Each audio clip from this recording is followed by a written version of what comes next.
nice hat. Hey, a hat. Hat, partner. Love your hat. Hats off! Hold on to your hat. Hat, hold! Hats. You need hats. Get the hats. Get the hats. Put the hat on, dumb Donald. Put the hat on. Oh, my hat. We are live. Ladies and gentlemen, welcome back to another episode of the Well-Hatted Cinema Club. I'm Eric, here today joined, as always, by my incredibly handsome co-host. Give it up for Micah and Brian. Woo! Man. And David's back there, too. Look at him go. Hi, David. Wow. There Look goes at him that go. man. Oh, man. There he is, baby. We're fresh back, the two of us. David and I are back just from watching our pseudo movie of the week, which we'll get into here in a little bit. But as always, in our intros, I want to go around and talk about how we're live every Tuesday with new episodes on YouTube, Spotify, Apple Podcasts, Amazon Music, whatever you listen to. But if you interact with us on any of those channels, please drop a like, subscribe, leave a comment. We really appreciate it, guys. We appreciate any of you guys tuning in, as always. But we're just going to get right into it, guys. Go around the horn, talk about what we've been watching. Yes, sir. Yes, sir. Brian, I'll kick it over to you, brother. What you been watching? Got a couple things under the belt this week. I'll start with my Brian's Bond corner. Okay. I only did one this week. I'll probably do another one maybe tonight. So I watched A View to Kill from 1985, which is Roger Moore's last one, where he is 58 years old when they filmed this movie, which is about 6 years older than Daniel Craig was in No Time to... This is geriatric Bond. This is his last one before, I think, Timothy Dalton steps in at this point. I would say this. There was a lot of things I liked about this movie, but I would say as a Bond movie overall, it's pretty par for course. Because I like Roger Moore, I didn't have a problem with it like a par for course like Sean Connery one. This one's pretty standard because I like him. I do think it's funny that Roger Moore, he's always been kind of like Connery in the sense where like he's never not physical Bond. Like his stunts he does are pretty, he has his stuntmen do it. He's not doing anything crazy. But the one that, his last one when he's almost 60, they open with this crazy ski chase sequence. That he's in a mask. It's obviously not him. Most but obvious it's just so funny because it's like they never did. Like even when he had stuntmen before, like you know what I mean. You didn't really bat an eye at it. But this one is like so obviously not him. It's kind of hilarious. Christopher Walken is the villain, which is kind of cool. He's blonde. That was a highlight of the movie. I did like that. The plot itself is kind of lame. Roger Moore, I love. He's probably one of my favorite Bonds, if not my favorite, besides maybe Daniel Craig. And I do like how they bookended him on his first movie and his last movie, where he basically had there's a final sequence in America, and he is just fucks with American cops. Like he takes some Louisiana cops on a wild goose chase in his first one, Live and Let Die, and in this one at the end, these cops are chasing him all over America at the end. I think that was kind of nice. They bookended it. I don't know why Roger Moore is just out here Just fucking beef with America, beefing with American cops, but it works. All right. I watched right after we finished last week's episode, I watched Dangerous Animals, which is written by the guy who wrote our movie of the week.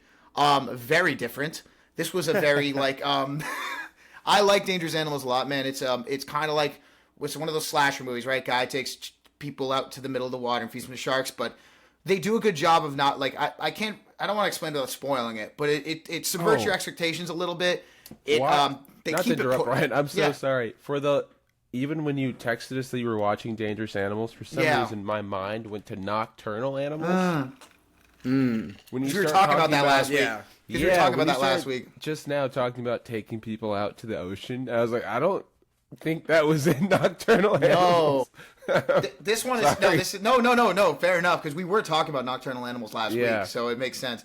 No, this one was cool. I think this is a really if you want a good I don't even want to call it horror, kind of like it's a fun really fun slasher movie.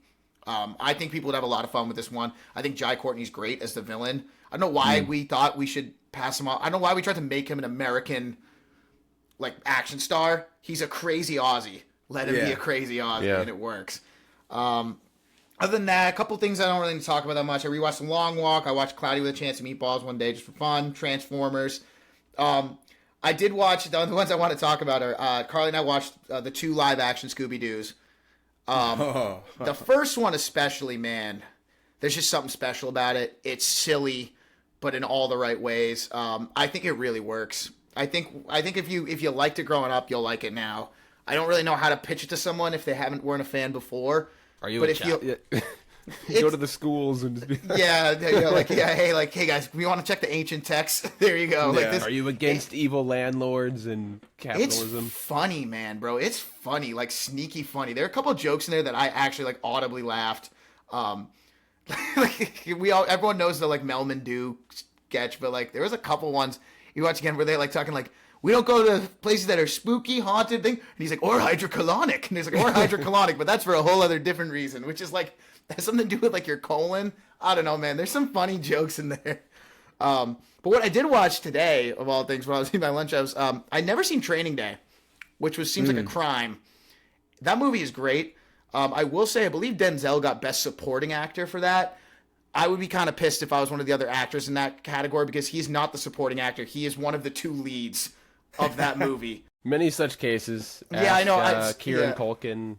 Yeah. A lot of other. Micah, but I should, like, this one I had heard he was supporting. I kind of figured, like, oh, no. It all takes place in one day. And it's Ethan Hawke and Denzel together going place to place. So, like, I understand Ethan Hawke is your main character. He's the one the audience is supposed to be, like, you know, the vessel. But Denzel Washington is very much the main character of this movie. Like, he is not... He's great. I think he deserves the award. But when I saw supporting, I was like, I don't know what movie you watch, but he has... I think he has way more line... Who ran in lead? Maybe it was like...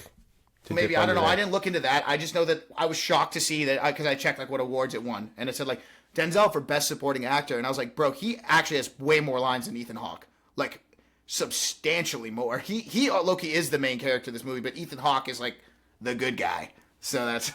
But it was great. I definitely see the appeal. I understand why that movie is so famous for what it is. Denzel's performance is lights out. I will be quoting it for a while. Like, there's some funny ass quotes in that movie, man. But yeah, that was what I watched. Ricky, I'll circle, we'll mix it up. I feel like I usually pass it to Mike. I'll pass it to you. Didn't have a ton of time outside of our two movies of the week, or our movie of the week and Pseudo movie of the week, both in theaters. Didn't have a lot of time to watch anything else, but David and I did finish our rewatch of the Lord of the Rings Extended Edition. There we go. We mapped it out. It took us 3 weeks. Yeah, there you go, Brian. It took us like only really 3 weeks to get through 12 hours of 12 and change. So it's pretty good. We'll take that. Yeah. So I mean, this is the one that won the awards, right? The Extended Edition. Watching it, you realize Peter had a good grasp on where to cut. Yeah, it's a lot of footage. In particular, when the little trio Aragorn, Legolas, and Gimli, they go into the dead cave. It's very trolly, very like for geeks and giggles when it's supposed to be a scary scene. It's played very trolly and geeky in the extended. Something that's not in the extended and in regular cut that we were just laughing about, which has definitely been pointed out before. But when Frodo is saved at the end, spoilers, when Frodo gets saved at the end and he's woken up by Gandalf and all of his friends come running in, he definitely doesn't know Legolas. He does not know. He does not know his name. He does. Name. Oh! And we were crying, laughing, like having that whole realization. Because I'd heard it before and I'm like, oh, wait, like, is this the scene? And I was like kind of waiting because he's mouthing everyone's names. You can rerun it back. He says everybody's name. Yeah. And when Legolas walks in, he goes, oh! Like, I don't think he ever addresses him in the entire... No, they have... Somebody pointed out they have one exchange in Fellowship, and someone... It's, like, early. Like Legolas, like, hands him something, and, like, he says something to him. That's, like, the only exchange they have. He has no idea what his name is. So, yeah. One of those classic little things just to laugh about with Lord of the Rings, and Mike had sent us some memes making fun of us as well. Dude, yeah, I just drove up behind a car that had, Virginia it's very cheap to get vanity plates, so I see a lot of them all the time. And this guy's vanity plate was Sauron, and then when you go and you register in person for your car's like license plate, that you can for free just get whatever custom plate you want, and they'll just give you a paper one, and they'll mail you the other one for free. So we had like some kind of, I don't know what charity it was for, but it was like, he probably was just like, any of these plates have eyes on them, and it was like an eye beaming down, and then his plate's name was Sauron. And I was just, traffic, so I was like, let me take a picture. Yeah. Like, it kind of got me gassed up. Yeah. I did a little research, Brian. He did win Best Actor. Oh, he did. He didn't win supporting. He does have a supporting. Oh, Oscar, okay. though. So I misread that then. I thought he had a support. I was about to say because I don't know why. Oh, wait, he did supporting later. Okay, because I had heard He did Glory. He had got one for Glory in '91. Oh, 10 years later for lead Training Day. That is on me then. I thought it was different because I was about to be like, there's no way they gave this dude supporting for this one. Because, okay, that makes me feel a lot better. Yeah, I was curious to see, like, man, if he ducked into supporting, who was running lead? Oh, but no, so he beat out Russell Crowe, Sean Penn, Will Smith, and Tom Wilkinson. damn. It is a really, like, Denzel is always great, but it's actually like, one of those performances you see and you're like, damn, that was really good. Like, it's really... So that was 2001, right? So that was Yes. Russell Crowe for Gladiator that he beat out. No, A Beautiful Mind. Different. wow. The other Russell Crowe. Yeah, so he won the year prior, 2000, for Gladiator. Well, that's what it was. Yeah. Okay, that was about to be my a great transition for me because I was gonna touch on it, but I won't. I mean, I will, but I'm halfway through rewatching Gladiator 2 because I guess it's been a year. It felt like it. I'm like, why does like this time feel? It came out this time. It came out the same week as Wicked last year, which is I'll be damned. yeah. That was the whole like. Why did the I whole? thought it was a summer movie. Was Wicked a summer movie? No, it was fall. It was fall. It was November. It's the I remember. exact same week. They just did it a year apart. Damn.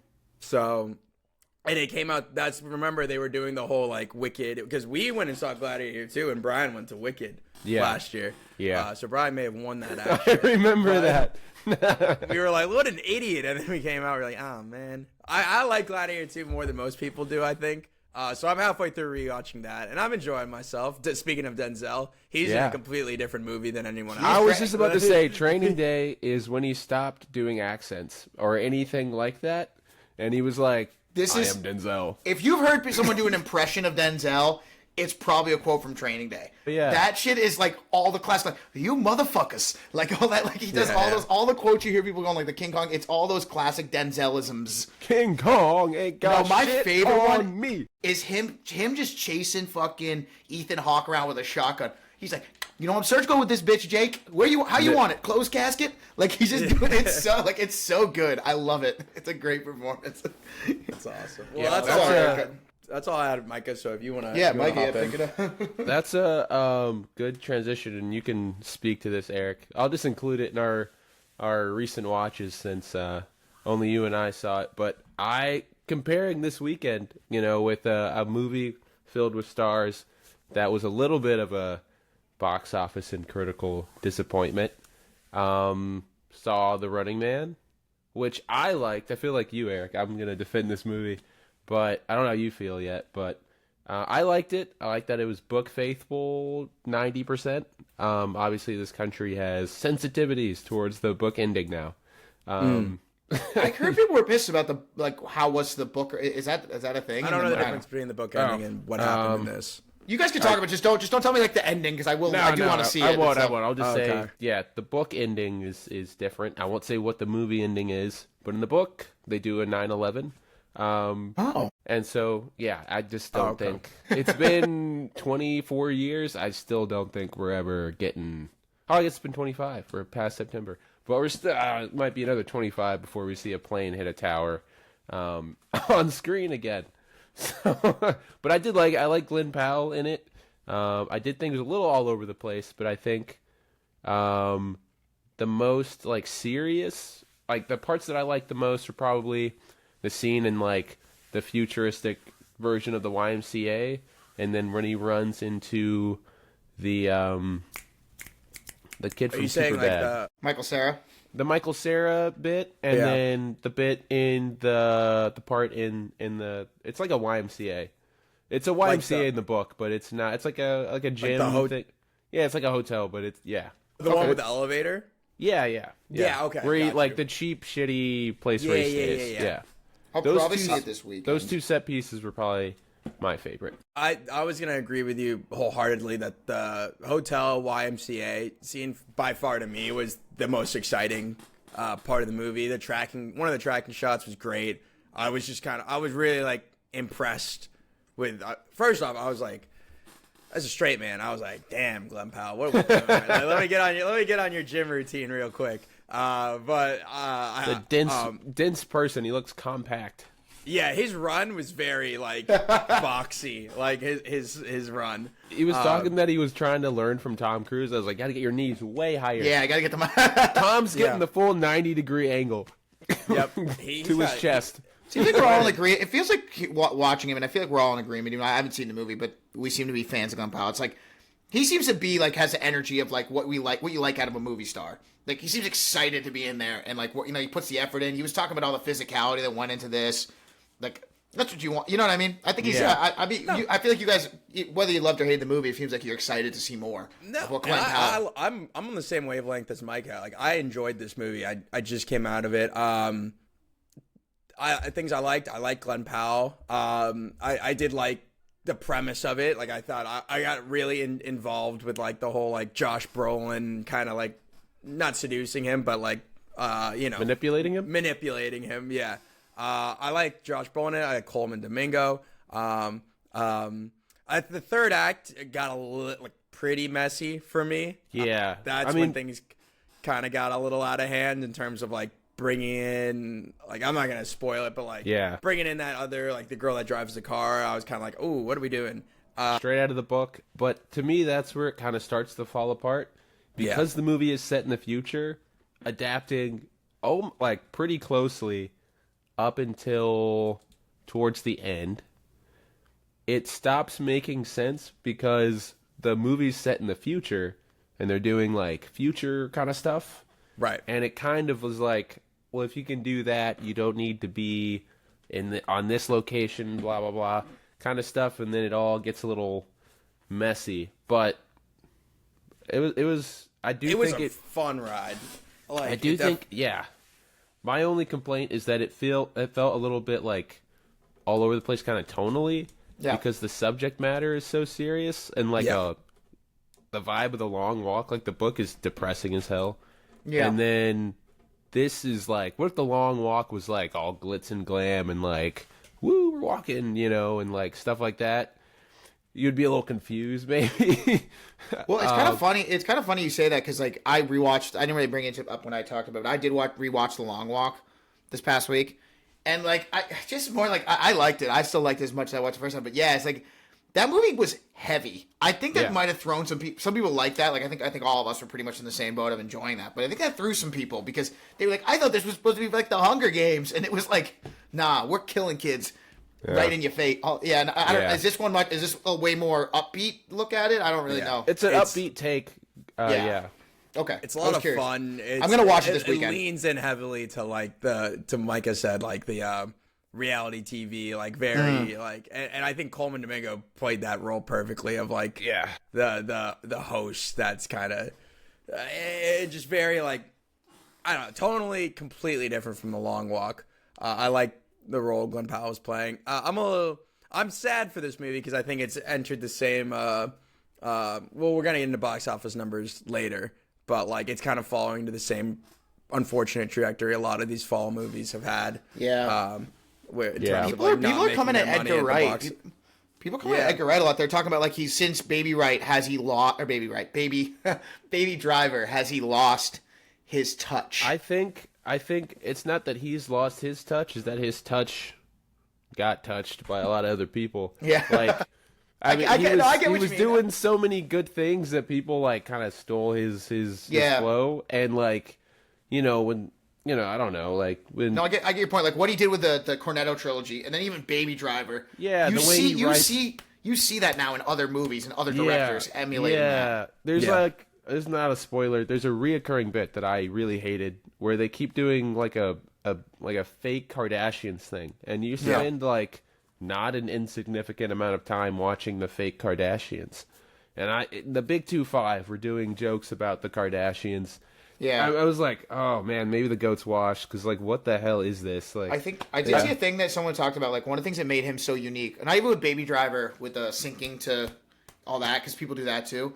He had a thing where anytime it could be as simple as pouring a drink, he had a very like physical way of showing that in his cuts. You know what I mean? Like instead of just being like, "Let me get a drink," it'd be like a ridge of chocolate, like the beer being poured, it hitting the glass.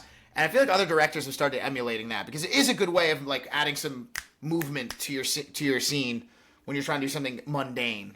And now, like you said, Micah, so now at this point when he's doing stuff, it doesn't feel Edgar Wrighty anymore. It's just kind of... Yeah. This didn't feel like really Edgar Wrighty didn't? in a lot of ways. Yeah. Like, I would also like they went with an R rating, which Well, they did. will hurt your box office a little bit. And they use that a little, like a decent amount, like a lot of killing, a lot of swearing, Okay. that kind of stuff. But I would have gone harder because some of it's like a game show kind of thing, and a lot of the game show stuff, they're like, wow, how fucked up is this? But it's like something you'd see in like a Mr. Beast episode.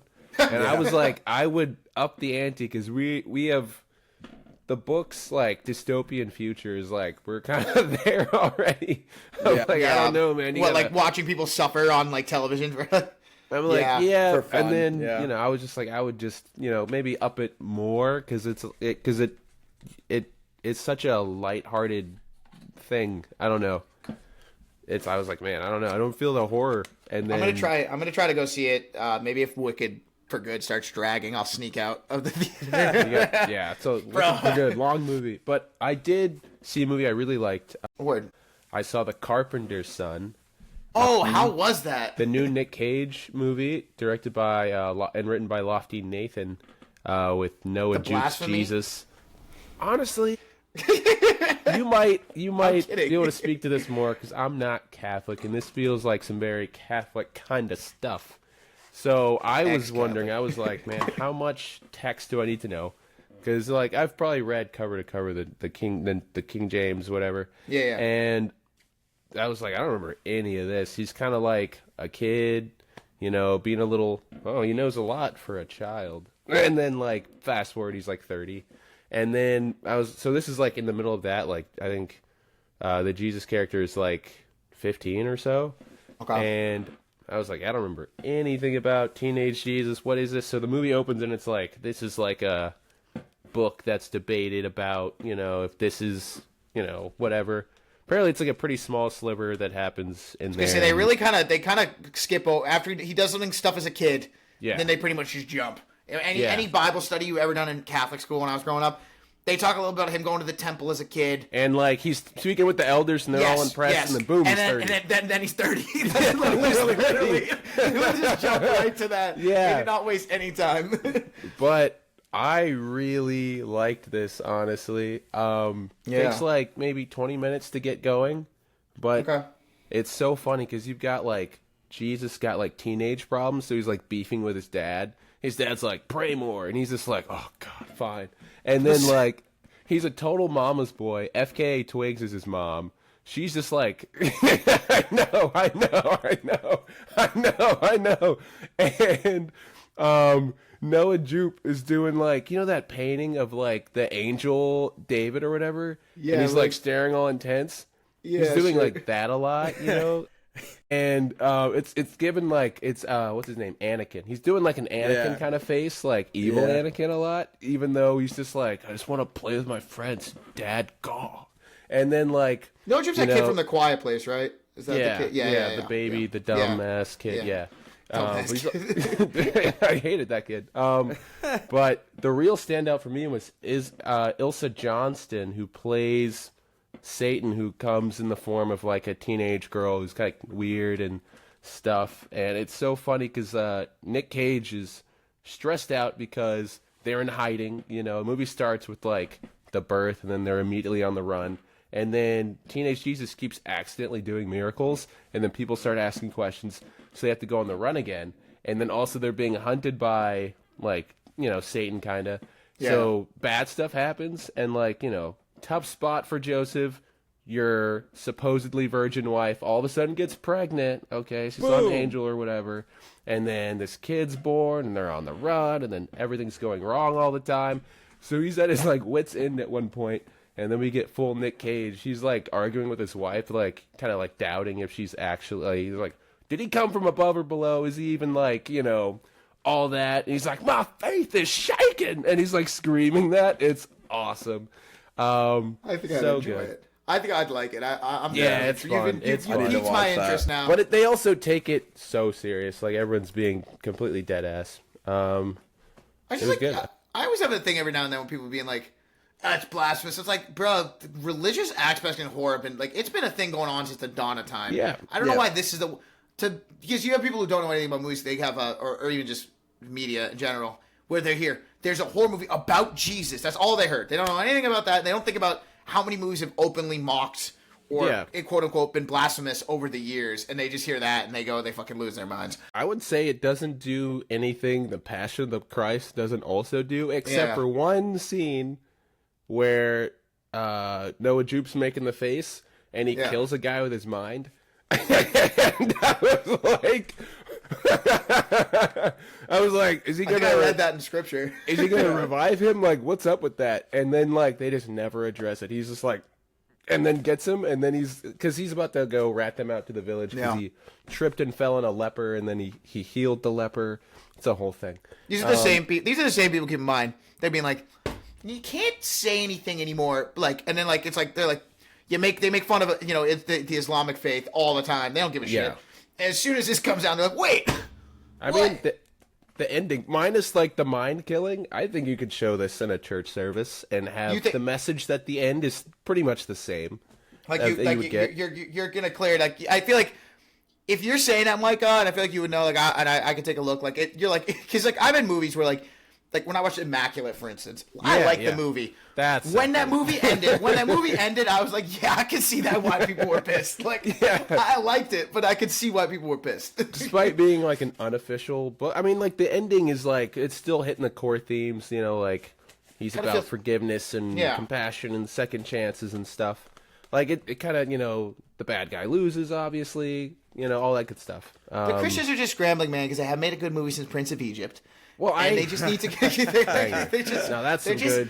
Somebody said, "Is there a good?" They said, "Is there a good example of like religious propaganda?" I'm like, "Yo, Prince of Egypt." Prince of Egypt, the VeggieTales Noah movie. Not bad. That's a pretty good one too. I've seen that one too. Yeah, no, I'm saying every now and then they hit it. Like, is Prince of Egypt? Sometimes I listen to songs. I'm like, ugh, spare me. But then I'm like, you know what? I'm on board. Yeah. The Whitney Houston, Mariah Carey one. Will you believe or when you believe or that one? Yeah, banger. No, what I'm saying, that's a good example. They've done it before. It can be done. Yeah. Cool. What else you got, Mike? Anything else? That is it. We talked about the Running Man, so let's get into Keeper. Brian, give us a synopsis of Keeper, please. I'll try. Oh, man, I'm like, you know what, listen, I'm glad we went. I do kind of wish I went with my other one, but whatever. Live and learn. So Keeper is the third movie from Osgood Perkins. It's written by... I don't have his name pulled up right now, and I had it pulled up a second ago. It's not Osgood Perkins writing it. Essentially, the movie circles around this couple, Malcolm and Liz. They're in this cabin. What you basically get from the first part is that she is was she a writer? I'm trying to remember. Artist. Painter. Yes, she's an artist painter. She's out there, and the vibe you get from conversation she has with friends. It's Malcolm's family's house. The brother is also owns it too. She's kind of out there because she is basically the mistress. She's the other woman to Malcolm, who is supposedly married in the city. And then basically during her time out there isolated, and Malcolm leaves for a little bit, weird shit starts happening all around her, out in and out of the cabin. And then Malcolm comes back and basically all hell breaks loose. Shit hits a fan.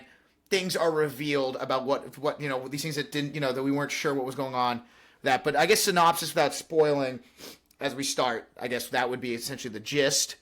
I had a lot of ups and downs with this one, including a crazy theater experience, but I will talk about that at the end. Let's focus on the movie for now.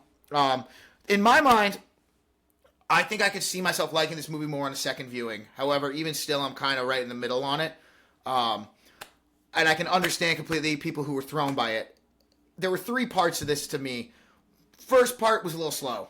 I thought it was really kind of dragging. It was hard to get into. And I think if I watch a second time, the parts that confused me probably wouldn't confuse me as much because I would know the more context. There's the second act, which is kind of once Malcolm leaves. And I thought that was excellent. I thought it was effective. I thought it was scary. I was actually like, this is really good. I was like, I don't know what the hell people are talking about. And then there was a third act where they kind of show you what actually is happening around you. And it didn't lose me, but I can certainly see how it lost people. And I'm not gonna lie, I was like, you're throwing a lot at me, movie. I need to take a minute and digest what we're trying to be like, oh, so that's what that is. Okay. Things I like I said, the second act, I thought Tatiana, what is her name, who plays Liz, I thought she was great, and I thought the creature design was really, really good. So I before we get into like the details, because I know we're going to probably talk about what went down in the third act and what was revealed, I'm curious to just hear you guys' like surface level reactions to the movie. Eric? Yeah, I'll jump in. I kind of agree with you on several points there, Brian. Like, the second act is when I feel like things were at their most tense. Yeah. I was fully invested in, like, not knowing what was going on. And I liked that feeling. And I was pretty, like, spooked.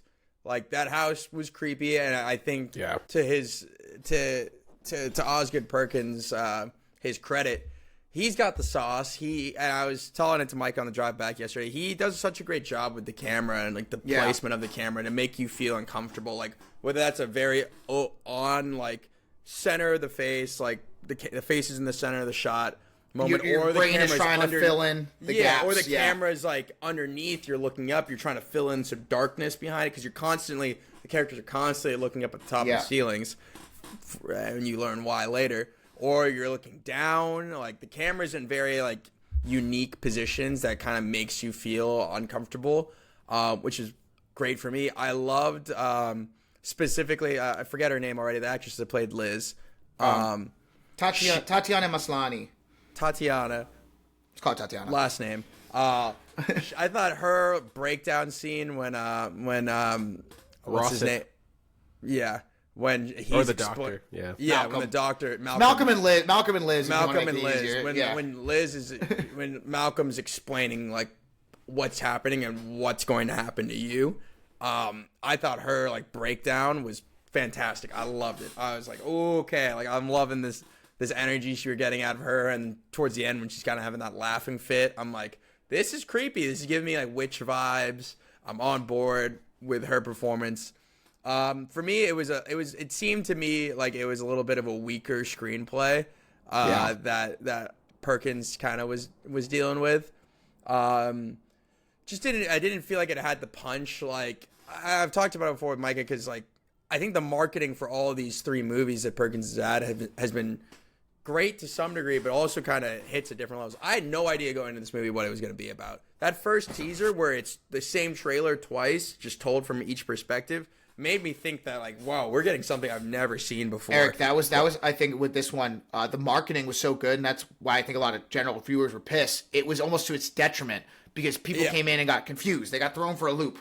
Well, it wasn't even less confusion, more like I felt like I had seen this movie before, with like that first and second act, with like it's a girl brought into a scenario where things might not be quite what they seem, and then she kind of turns the tables at the end, and I'm like, oh, this is Ready or Not meets like The Witch in a way. Like I've kind of seen this in a sense. Yeah. I wish like the screenplay had been a little like juicier, a little more nuanced. But at the end of the day, taking the product for what it was, like I was certainly spooked. Once the whole plot was laid out to us, I was no longer scared at all, even though the monsters are right there. I was like, they're designed creepy. I was like, they didn't have the same hit anymore because now you know what they are, kind of. Yeah. And like it doesn't hit the same as like like you said, Eric, that second act, there was a lot of like, what the fuck is going on? What the hell is that?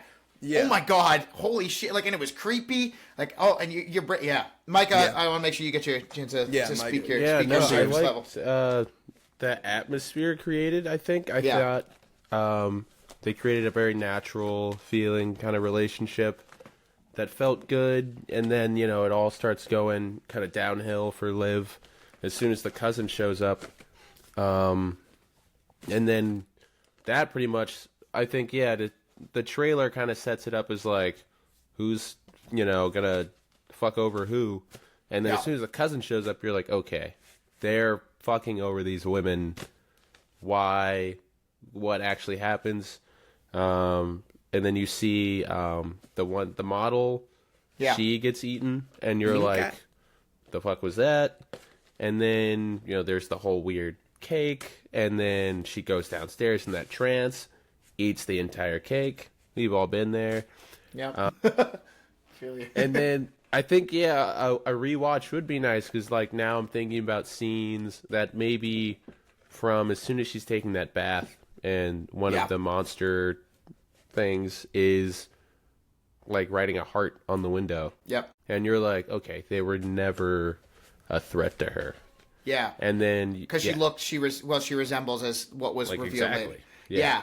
Well, I think that's the thing, too, Mike. I was like, I could see a reality where I could rewatch this movie and I could suddenly decide that it's like, this is this like a gem that only I appreciate. And I could, or maybe not that, but I'm saying like, it's something I really like. I could go back and see it, but this is not a movie where, there are movies where like, you ever have a movie that you've watched a few times and you're like, people aren't getting how masterful this movie is. I just don't get it. People are dumb. This would be one where even if I watch it again, that is yours, my man. I'm saying like one that always comes to mind for me is It Comes at Night is a movie I will like live and die by the sword on that one. This is one I feel like we're all in agreement where even if like all three of us watch it again and we're like, actually I like that a lot more. And I don't think it'd be a movie that if like Mike or one of our other friends came up and said, I watched a movie, what the fuck, would be like, I get it. I completely understand your reaction coming out of that theater. Yeah, like, I'd say it's like screenplay wise on the level of like bad Shyamalan. You yeah, know? it is. That's a great. That is a great way of putting it. It is. It has bad Shyamalan vibes. Yeah, in terms of reveals. It's like Cause that Perkins like sauce. No, that, there's like, kind of like like saves it at points. The theater I was in, and I will get into why we had to tell these people to shut the fuck up. The fucking staff came in, man. It was crazy. Well, tell us now. So I get in, and it's kind of funny because it actually almost resembled the acts of this movie. So the first 30 minutes they come in this group of teenagers who apparently it must have been their first time ever in public before. My bad. They're talking the whole time, not just whispering, talking. And then after about 10 minutes, 5-10 minutes, all of us go, shh. Oh my God, did you hear that? They keep going. It happens again. Shh. I lean over and I go, guys, can you please stop talking? Full volume, I said to them. You think that'd be enough? They didn't give me attitude either. They kind of were like, oh my God. Like, the kid, my king, my hero, the guy down to the left of me. It was one of those theaters that was like, it wasn't the back of their chairs. They were like these like, it was like very like higher rows. Yeah, it was almost like walls. He kicked it super hard behind the kid, like whips his head around. He's like, bro. Because, we were like 20, 30 minutes in. They just had not stopped talking the whole time. Then the theater staff comes in and they go like, guys, have you been to security? And they're like, whatever they said to them must have been along like, if I hear one more peep, like, you're fucking out of here. And they shut up, kind of. There were little whispers every now and then, but, little victories at that point. Which is funny because right around that moment that happened is right when the movie got into that second act. Because I was like getting distracted. The first act that was kind of confusing and slow. Then it's like, then the movie really locked in for me. No, I'm just saying that once they got told to shut up, the movie kind of locked in a bit. And I was really enjoying it for a while there. It's just one of those things where like I said, I could go back and see myself enjoying it more, but like that movie, bro, I feel bad for. There were a bunch of people in that movie theater that I know probably went in because they saw the teaser, they saw scariest movie ever made, like all the taglines they were doing, and they were like, what the fuck? What did I just watch? Yeah, I mean, I'd say some effective jump scares. No, for sure. Yeah, like Eric was saying, like the way he frames the shots, like you're always just looking in like the negative space. You're like, what's back there? And like a long legs, where you're just like, what's that in the back? Maybe it's there nothing. Is something back there. Maybe there is something. Yeah. With a long neck. No, that's legs. what I'm saying. It wasn't, like I said, the second act, I feel like, I guess that was my point, was that like, I feel like everyone in my theater, whether they were someone like us or like anyone, like that second act, I don't care who you are, you watch that. That's effective horror 101. I just feel like the first part, which I think was a little slow, but I think with a rewatch, you'd probably get more out of it because you know a little bit what's going on. And at the third act is, like you said, Mike, I think you said it best. It has the bad Shyamalan vibe where even if I have another rewatch and I start like thinking I understand it, there's a chance that most people are kind of like, yeah, but that's stupid. You know what I mean? Like there's just a chance of that. I mean, okay, full spoilers. Full spoilers. Right, so this. Should we just talk about it? We're going to talk about the third act. Let's just talk about the third act. 200-year-old man who shot the original witch. What, he sees her fucking doppelganger in like a record store and goes, I should bring her back? I Yeah, was also out of thinking the same any thing, woman Micah. ever. Right? They've been doing it for centuries, bringing women back to sacrifice to the creatures to give them eternal life. And he's like, "You resemble the mother." I'm like, "That feels like playing with fire." That's No, a gamble. bro, that's bait. It didn't work out for you. Bait. Oh my god! And it I does. It bites him right up the fucking ass. It's what ends to his gooey end. Eric, I'm with you though. You said a comment earlier where you're like, once I kind of knew what, like, once they realized, they revealed what the creatures were, why they're doing what they're doing, and like why the resemblance of Liz to the mother. That scene in the basement that should have been terrifying. Didn't scare me. Kind of, you just knew that there was gonna be that tie-in where you knew, like, I knew these things weren't gonna fucking hurt her. I just knew they I was weren't. deeply unsettled, but I wasn't like, Unsettled afraid because for the her. creature, I because the wasn't- creature design was great. I mean, It was holy great. shit! It was very Terrifying. practical. Ugh. Like the, I don't even like the thinking bag about it. face with the multiple face. He's like, "Oh, what the fuck, man?" It was great design. I was just kind of like, oh man, they're gonna worship her or something, and then they're all laughing and touching her face, which was unsettling for sure. They were like, "Mommy." They're But treating her like that a- whole like, I agree with you, Brian, because that whole chase scene when she's like, oh shit, I almost laughed at the whole like the moment Malcolm's just like, don't try and leave the house. They shield it. It's their magic or something. I was Yeah, almost it's- like, that's lazy. I'm like, Yeah. that's pretty lazy. Lazy. Like, I wasn't scared during that scene, even with the creature like crawling on the walls behind it, because I was like, they would have been got her. They would have. Yeah, they had to. my favorite scene and probably the most tense I was in the point in the movie was when the cousin was trying to get her, like clearly coming up Yeah. the stairs. Like that, I was like, oh shit. And then once it's clear the monsters killed him to save her, I'm like, oh, that's kind of where I think we're going. But like, let's get there still, or like, I want to see how this is laid out, and they really spell it out for you.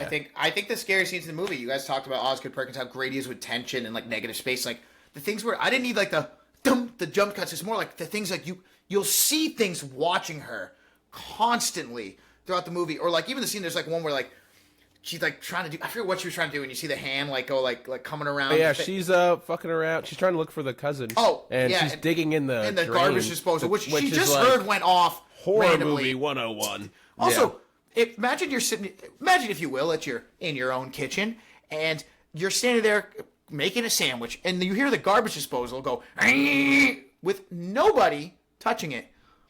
Would your reaction be? You know what I should do? I'm gonna stick my hand. Man, this thing just went off without anyone touching the switch. I should totally stick my hand. Shine in a there. light for a lot I of don't things know. I would Yeah, do before I do yeah. that. But I did think, like, again, thinking about a rewatch. Yeah. So many times, the doctor character is just surprised when he sees her alive again. Well, they were The he was morning- rattled when he came to the house, right? The brother. Well, yeah, but even before Yeah. that, when he Yeah. wakes up and she's gone, he's like, okay. And he gets up, he's going downstairs. Jump scare, she's still down there. God damn it. Drawing. He's like, oh, Drawing. hey, how Hey. you feeling? And then he gets jump scared again when he sees she consumed the entire drug cake. And he's like, oh, what the fuck is up with that? And then he's like, what if I just kind of bring her to the woods and, like, stand 40 yards away? Yeah. He's like, He's probably just looking around like, yeah, he's "The like, fuck all is right, this thing?" There she is. Staring And at she's her. like, oh, I guess we'll go back. And then he's like, Who was my the coma locket? patient.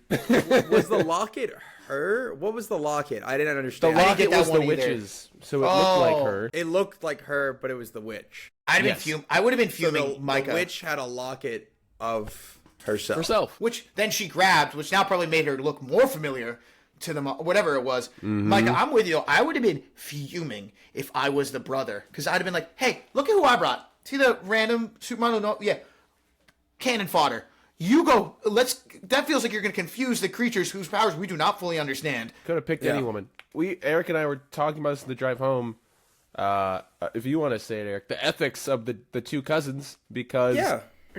No, like the cousin, like he's portrayed because as like normal societal terms is like portrayed as an asshole. Like he's got Yeah. this, like he a clearly douche. doesn't even like the chick, and he brings her. What Malcolm is doing is 20 times. I agree. worse. Is I agree. 20 times worse. He's forming an emotional connection and then killing this woman. Meanwhile, Malcolm, I'm looking at the cousin. He doesn't give a fuck about Liz. He doesn't care about the supermodel. I'm like, he's doing probably what anybody who's in that situation should do ethically in terms of just like if He doesn't we're wanna in get an close to that in an person. ethic situation where you're sacrificing women to a deity. Yeah.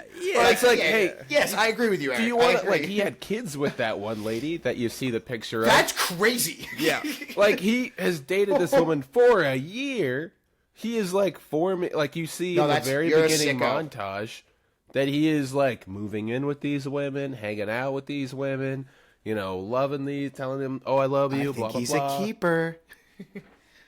Yeah, yeah. No, yeah. Eric, you're 100% right. Like, it's like they're trying to portray him as the cousin, as the asshole. Yeah. Or the brother. I know his Malcolm's brother the is one the that cousin. shot the witch in the first place. So this is like his gooey end is very well deserved. Was that the original woman's head in that jar? Didn't they just... I'm trying to remember. Yeah. She had Which a is like- bullet hole. Did they not know your mom can't be in two places? Well, you know, we don't know. They didn't go I to didn't school. really know. I don't know. And then, like, They're then not they being just formal. basically... Then they just turn... Like, again, like we were saying...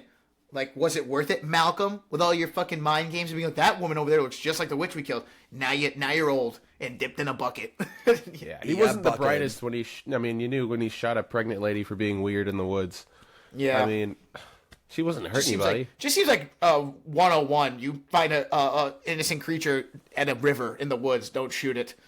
Yeah. He's like, yeah. I mean, they were probably. That's like took place Harry in like Potter the witch rules. time period. Like, Yeah. you know, they were like, yeah, she used to dance naked under the moonlight. All right, that's a witch. Don't shoot it. Leave her alone. I don't know. Let's bring Especially her if to the she's barn especially if she doesn't seem afterwards. malicious. She doesn't seem malicious. No. So She let's ran. yeah, she's She was more like freeform jazz kind of. Yeah, what's more the like- style of dance?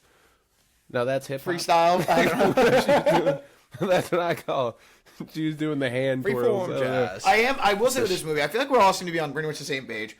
I am curious. I feel like all of us, whoever goes first, whenever we all do a rewatch at whatever point in our lives, that's going to be the decision maker. It's like, okay, I think we're all at the like 2.5 out of 5 mark. Does it fall 1.5 or 0.5 lower? I don't think any higher than that. But I think I could see going 0.5 one way or 0.5 the other way with a rewatch. I'm curious see 3. with we've talked about his marketing, but like Longlegs was marketed in like this is a movie that made people like throw up and leave the theater and like need a hospital. And then The I marketing think it for was this one almost was to the pretty monkeys intense. like detriment. You were talking about this phrasing earlier, Brian, but like I think it was to the monkeys' detriment that they like the monkeys are an entirely different tone than Comedy Longlegs, almost. and it's a comedy. And They tried to be like from the director of Longlegs. This is the Stephen King. Like, yeah, like. Yeah, and I think Mike and I enjoyed Monkey. I enjoyed it. I think That was general fine. audience it wasn't as well received. Longlegs was the best one he's done so far. I think Keeper, I appreciate it for being bold, but it was a little bit of like bold Shyamalan, like Micah said, and a little less of what he was hoping his bold be. But I think as a director, you have to do that. And I think with Osgood Perkins, I do respect, especially people were saying, somebody did say online, I saw that they were like, I think for a guy who's been churning out movies, this was a bit of a divisive one. I'd say lower tier divisive one that some people might love. Maybe it's a chance to be like, okay, you did it. It gives you a chance to take a deep breath, slow your pace a little bit. You know what I mean? Like, take a beat. It's okay. Because, I think I could see myself rewatching this. And there were things I did like about this movie. It's more that I wasn't crazy on it, and I can see why people were pissed. Mm-hmm. Does that make sense? Yeah. No, I agree. Cool. Well, we don't have to, I don't know if anyone has anything else they want to say. I actually am glad that was a good discussion about it. I was worried that there was just going to be a lot of like, Brian, what the fuck? I mean, that's how I felt leaving the theater. Because of the way it ends. But Don't worry, Mike. I got a great one for you in a couple of weeks. all right, Eric, what do you have? I was looking. I fear. When are we gonna go? When are we recording the next episode? Monday. I think we're doing Monday.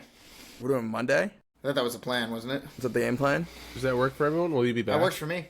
I'll be back. It'll just be You do Tuesday, too. I I don't- might not be able to do Monday. I know Mike has got a movie on Tuesday. I can go to the late showing. Let's go daytime review. Daytime pod. Daytime pod. Daytime. I don't know if people are working. Yeah, I don't work Monday. Wednesday, so I can go to the late showing on Tuesday. It doesn't matter. Okay. Okay, I could do do Tuesday. I could do Tuesday then. That might work a little I'm better. flexible, so don't worry about me. So, so- Eric, what are you thinking? I'm not sending us to the theaters. I'm choosing the movie on my watch list that has the shortest runtime because I probably won't have much time to Nice. watch movies the What next is it? couple days. It's a movie that shout out Mike Rivera. He highly recommended it to me after watching Black Swan.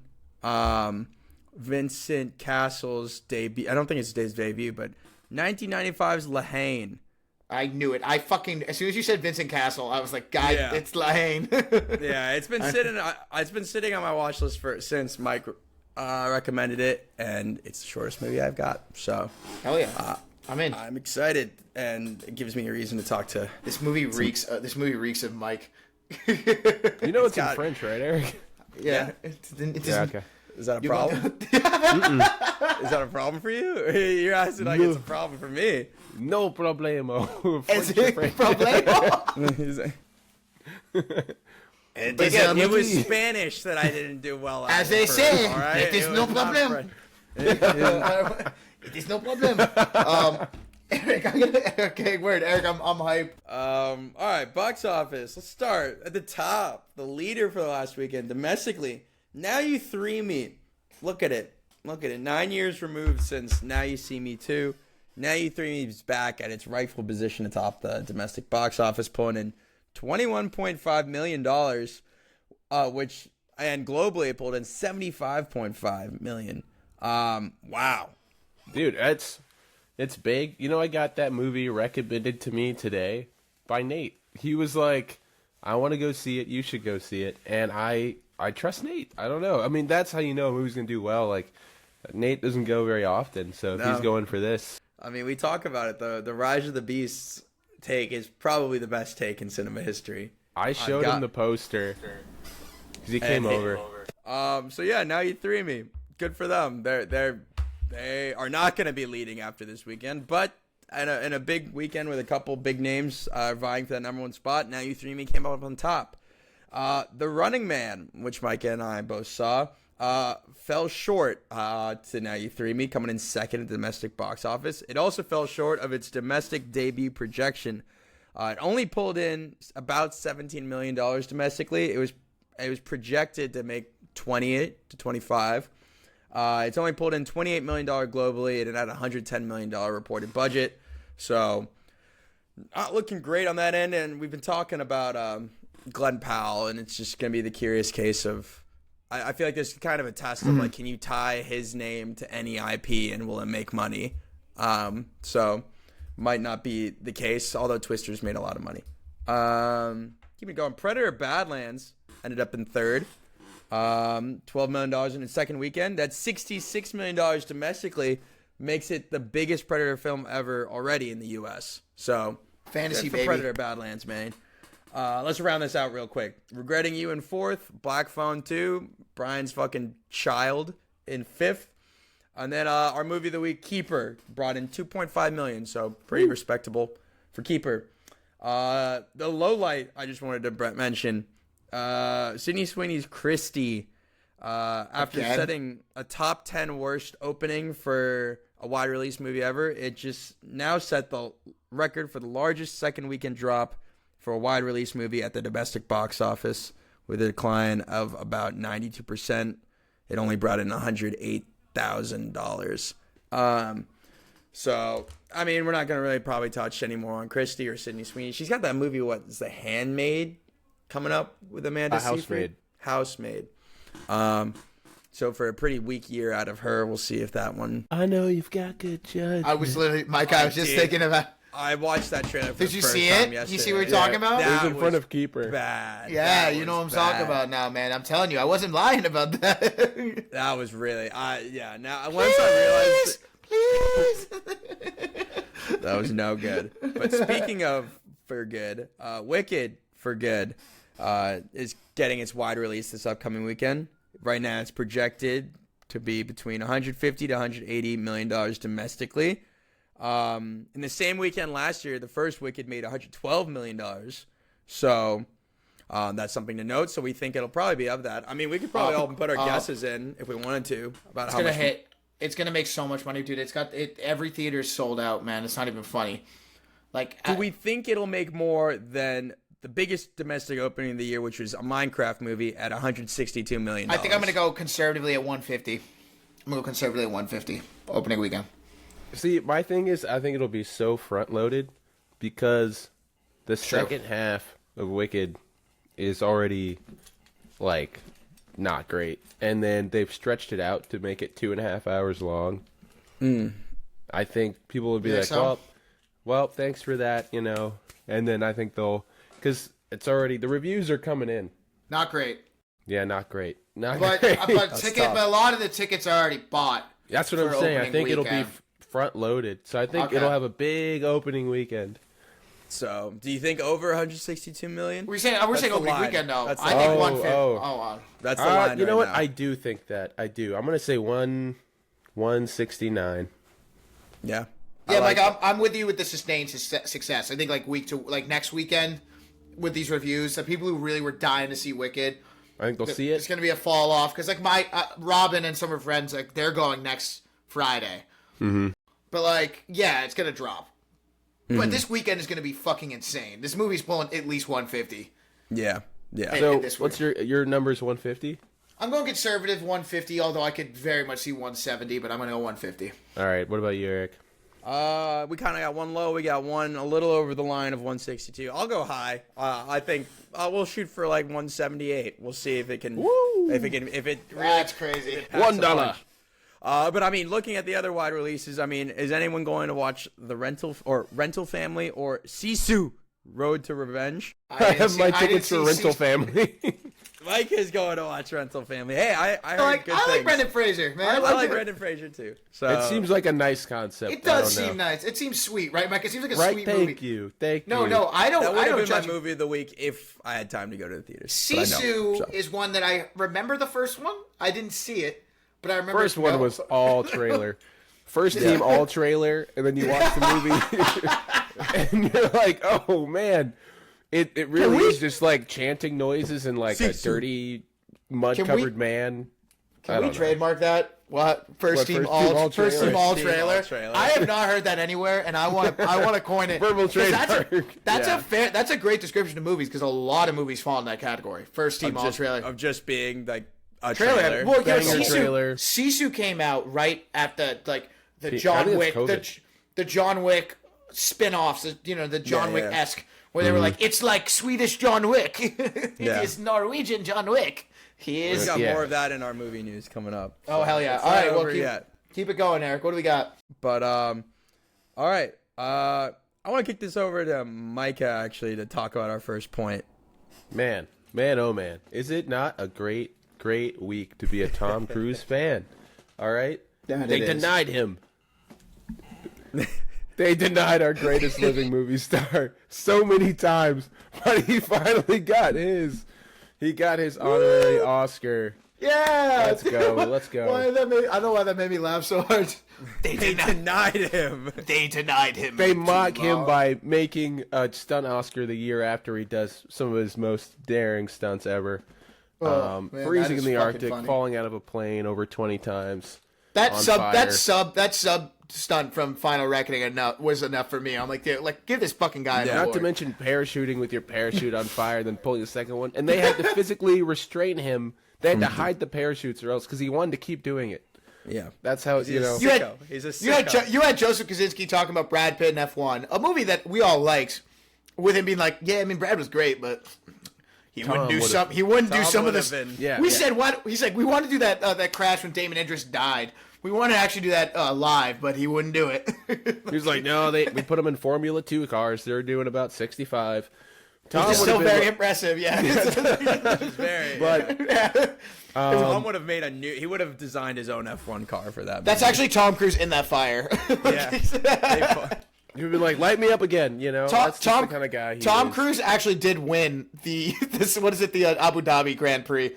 He actually did win. He actually did win it. They filmed it during a real race. We actually did win the Grand Prix. That was not faked. We didn't fake any of that. All right, Eric, continue, Micah. But all jokes aside, I really do. I think next season, he's working with Inarritu on a movie that's been kept heavily under wraps. But the cast is insane, and people are harkening back to a mentor of Tom Cruise's, I think Paul Newman, or maybe someone else, who won an honorary Oscar one year, and the following year he won an acting award for lead. So they're saying, this would be picture perfect. So obviously we'll have to see what it looks like. But his goodwill in that room, which is the important room filled with people Yeah. that are going to vote for you. His goodwill's at an all-time high, so we'll see. We love it. Has Alejandro Inarritu made a major picture since The Revenant? I don't know. I'm checking. Birdman's more recent than The Revenant. No, Revenant was after Birdman. No, and no, he is not. He made Birdman and Revenant back-to-back years, and since then has only done shorts. Well, what a track record for actors. I'm just saying. No, that's what I'm saying. This is exciting. If he's... Oh, wait, I'm sorry. He has done one. It was called Bardo. It was a Netflix feature last year, but he has not had a theatrical release since The Revenant. So to hear that that's with Tom Cruise, that you're saying with a cast and reps, that's huge. That's exciting. Man. I mean, Your first theatrical release in a Let him decade. cook. yeah, I Let mean, him cook. I do. Didn't he go 2 for 2? Those 2 movies with lead actor Oscars. Yes, I believe Keaton. It was Keaton and Caprio. And Both Leo. ones. And it was the long-awaited for DiCaprio. I don't Yeah. know if people were waiting on Keaton, but he did deserve the No, Oscar. Inarritu is one of those guys. Like the fact that they switched poles of the Earth to film because he wanted natural lighting, sun to light all his shots for this native. This like whatever he's doing, especially Tom Cruise. Like Leo is an amazing actor, but he won basically on his being a physical with that, and Inarritu ate that up. Can you imagine something like Tom Cruise with a guy who's like, I love my actors to be, I don't even know what the plot is, but you know what I mean? Like a guy who basically has no limits physically. It's the most powerful I think man that in the might be the world. plot of the movie. It's like a guy Is he who has pushed to to, the like, edge? save the world. It's like I think it's like the world's most greatest- powerful man in the world Yeah, has to like to save convince it. the world that he is the most powerful man in the world so he can save it. Hell or yeah. something I'm like already that. on board. I'm on board. I think it'll This be route. almost like Top Cruise, like Top Gun Maverick levels of like, this is like a 1-to-1 for Tom's career. Should I pass the torch? Yeah, to myself. Yeah. To my offhand. So I can steer better. Hell yeah. To my offhand is crazy. That's mad funny. All right. Then more good news, though. What do we got, Brian? You were excited about this. So yeah, Letterboxd is now doing a video store, and let me make sure I have the info here pulled up. I didn't write anything down for No, the no, no. I have it right. I have it right here. Yeah, So I have it you right got here. it. It's Letterboxd Video Store is a film rental platform inside Letterboxd. Think of it as curated shelves instead of just scrolling endlessly without being able to make up your minds on what to watch. The shows are built from what our members are actually trying to hunt down. The only thing that the screenshot really had from this one that we were reading says about like festival standouts. But the point being is that like it basically allows you to have a video store off of like what maybe your people curated from Letterboxd, from maybe your friends or people you respect, or like you could look up festival standouts, like movies that are trending this way. And I think this is awesome because I think it really, I don't mind renting a movie every now and then. I actually prefer it sometimes when it's like, about versus like a crappy stream. So I do love having direction and like angle for that. So I feel like this is exciting, especially for guys who like Letterboxd. The idea of there being like a curated store. Sorry, go ahead, Micah. I think the point of this is like the lesser seen, like the festival standouts Yes. that might have already come out and they're just not going to get distribution in the way you'd Now like. you can rent past it now. and present. Yeah. No, that's you can finally exciting. see them. No, I think Yeah. it's great. I think it's amazing. Like you said, there have been movies, surprisingly even in recent memory, that like there was no way to watch them. Like I remember I think they finally did add it back to. I think it's on Netflix now. But before 28 Years Later came out, 28 Days Later, you could not find it digitally anywhere. And I use that as an example. That's like an old school. But like you said, Micah, there could be a movie that you're like, it was a festival standout. Is it on Netflix? No, but you can rent it on the Letterboxd store. Here's a, you know what I mean? Yeah. Here's a place to access this movie that people are, especially people that's your circles. I think that's great. I'm always down for another way of, especially Letterboxd. These people love movies, and I love them. So that's exciting. And you know what else excites me? Eric, what else you excites fired up? me? Got you What a little excites me? hot? Gets A me little jacked heated? up. Gets me fucking heated. Oh, Yeah, it I'm heated gets too. me Heated too, boys. It gets me heated too. Heated too, by the way. Yeah. Christian Bale is circling a role in Michael Mann's Heat 2, which Awesome. is we usually save like a lot of the messages or like the news that we talk about it until we put it in our sheet. But that one, I don't know which one you sent it, but I sent it. had to be like known Yeah. instantly. It's like a Shefty tweet. Like that's Yeah. crazy. It's a rumor, but Yeah. it's a rumor worth talking about. Yeah, Deadline and Variety have both reported this. Bale obviously has worked with Mann before in Public Enemies, which we all watched. And so he would be starring alongside Leo DiCaprio, who has been seemingly confirmed for Heat 2. So other actors that have been rumored to be attached to the project include Austin Butler, Adam Driver, and Bradley Cooper. So maybe not all of them, maybe a few of them. Maybe Christian Bale's taking one of these actors' roles. I would guess like a Bradley Cooper maybe, based on ages. But like, hey, this is exciting news nonetheless. I mean, Christian Bale and Leo in a movie together. If it's Leo and Christian Bale, it just I don't give a not that I don't like it. Those other great actors in that list. But Well, the first Heat was just chock full of dudes that you know. Like every scene, it's like, oh, it's that guy. It's that and guy, like and like sometimes it's like the tiniest roles. Like the Allstate guy was a cook who had like 30 seconds of screen time before he got shot. But like, you know, it could be that. You never know. That's awesome. If you called me, you're like, Heat 2, you were in it for 2 minutes. I'm like, thank you, sir. Thank you. Thank you. Yeah, Thank I you, love sir. that. That sounds great. Thank Thank you, Sensei. Thank you, Sensei. Thank you, sir. Yeah. But yeah. that's exciting. Obviously we know Christian Bale. Hopefully he's up to do like his own stunts with Leo, get a little physical with it. Because I don't know. I'm gassed up. I hope this is Michael Mann back in his sauce, his Heat sauce. So, any other thoughts on that before we move on, fellas? No, I think you said it's a rumor. It's exciting. Like Christian Bale, the idea of a Michael Mann, Christian Bale, Leo DiCaprio Heat vehicle is exciting, but we don't know enough about it to talk more about it. So, great. All right. Well, let's get into maybe like some of not necessarily our roots, but let's talk about Marvel. A lot of interviews with directors lately. Ryan Coogler got an interview lately, and he confirmed that Black Panther 3 is the next film he'll be working on. So he's quote, we're working on it. That's exciting. I mean, it's exciting to know that that's the next film he's focusing on. That's exciting. That's cool. Obviously, he's still riding the high in the award season with Sinners, but so we'll see how that pans out. But in terms of Black Panther 3, I don't know where that lines up on the MCU's timeline. I'm not even aware of what they're like. I don't know what do they call them, phase they're in anymore. Who knows? But he's openly stated he wants to bring in Denzel in some way, shape, or form for this movie. That's more of a rumor, but the confirmation that Coogler's next film is Black Panther 3 is exciting nonetheless. Very cool. Yeah, that's kind of Denzel would be great. I think that's awesome, and also actually makes great. That would draw me as a guy who's kind of fallen off Marvel to see Black Panther 3. Oh. You told me Denzel's going to be in it. Without Kind of like a doubt. Gladiator 2, who's a guy who's not. Oh, sorry, Mike. Go ahead. No, I was saying I am at the point after seeing Sinners where I'm like, free him, maybe? Free him? Yeah, Respect I agree. for Black Panther. Got him to a place where he could make a Sinners. And then he made Sinners, But and now, you're like, now I know he can make Sinners. I would like more of that. original. I didn't think about that, less Mike. Black Panther 3. Free him, slight. I didn't think about that because, like, you're right. Like Black Panther, I'm sure he's like, I owe a lot to my success to that. But you're like, Ryan Coogler, I've now seen what you got to do with an IMAX camera and full creativity. Like, let's see a little more of that. Yeah, let's see a little more of that. He does, like, give his 100% to everything he does. You can see it and everything. Like, they're well made, well thought out. Like, they win awards that other Marvel projects don't even get considered for. But now we've seen something wholly original, and it was awesome. It was Yeah. so good. It was probably It was one so of the good. best of the year. One of, even if it's not your best, it's one of the best of the year. Yeah. For sure. So I know I've just seen what you can do. I'm just like, free I'm him. with you. I'm with Yeah. you. I agree with you 100%.